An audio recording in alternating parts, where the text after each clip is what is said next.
The data you collect from your different forms or surveys are not as secure as you think. Hey, this is Heidie-Fernandez, your virtual assistant for today. And for today's topic, we are going to discuss secure forms for your website.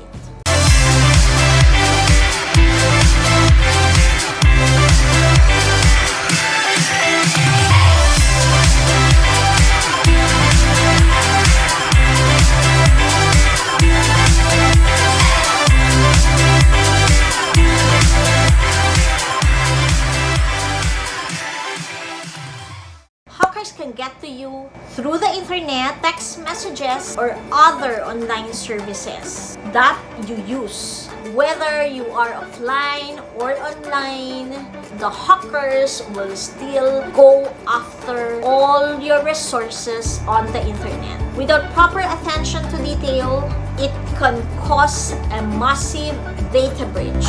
According to lifelock.com, a data breach is an incident that exposes confidential or protected information.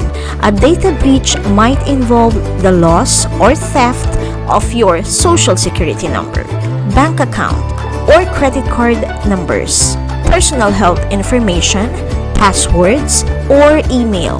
Data breach of hackers get a hold of the information that you got, so a database or collection of information that you have. It contains users' private information and much worse, their payment details. Then these lists are being sold online by these hackers. So, if you are collecting information, for example, about mental health, sexual health, activism, protests, and personally identifiable data, you have to think about security and privacy. But there is a solution for that. Block Survey, secure, end-to-end, encrypted alternative to Google Form, Jot Forms, and other famous forms that we have on the internet today. It will also help you run sensitive surveys. So if you want privacy and security for your forms, Block Survey is your solution.